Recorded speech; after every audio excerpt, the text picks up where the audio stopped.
നമ്മൾ ചീരയാണ് ആദ്യമായിട്ട് തുടങ്ങാൻ പോകുന്നത്. അപ്പോൾ ഈ 3 പാക്കറ്റാണ് ഉള്ളത്. ഇത് നമ്മുടെ ഒരു ഫ്രണ്ട് വയനാട്ടിൽ നിന്ന് തന്നതാണ്. പിന്നെ ഇത് രണ്ട് നമ്മൾ ഇന്ന് വാങ്ങിച്ചതാണ്. നാടൻ ചീരയും പിന്നെ ചുമപ്പ് ചീരയും പച്ചച്ചീരയാണ് നമ്മൾ മെയിനായിട്ട് ഫസ്റ്റ് സ്റ്റാർട്ടിങ് ആയിട്ട് ചെയ്യാനായിട്ട് പോകുന്നത്. ഇതിപ്പോൾ അത്യാവശ്യം നല്ല നനവുള്ള മണ്ണായതുകൊണ്ടൊക്കെ മണ്ണൊക്കെ നല്ല കട്ട പിടിച്ച് നിൽക്കണം. നമുക്ക് ചീരത്ത് പോകുമ്പോൾ കുറച്ചുകൂടിയും മണ്ണ് കുറച്ചുകൂടി ലൂസായിട്ട് നിൽക്കണം. അപ്പോൾ നമ്മൾ ഇപ്പോൾ മണ്ണൊക്കെ ഒന്ന് കട്ടകളൊക്കെ ഒന്ന് ഉടക്കുകയാണ്. അത് കഴിഞ്ഞിട്ടാണ് നമുക്ക് ചീരത്തൊക്കെ ഒന്ന് പോകാനായിട്ട്.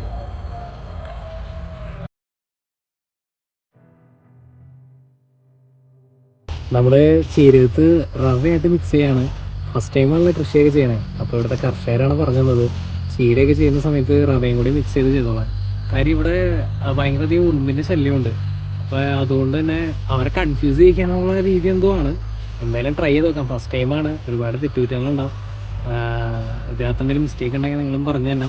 അപ്പോൾ ഇവിടെ ഉള്ളവരുടെ അടുത്ത് ചോദിച്ചപ്പോൾ അവരിങ്ങനെ ചെയ്യാനാണ് പറഞ്ഞത്. അപ്പോൾ നമുക്കിത് വിത്തുകളൊക്കെ തയ്യാറായി, നമുക്കിനി പാവി തുടങ്ങാം. ഓക്കെ.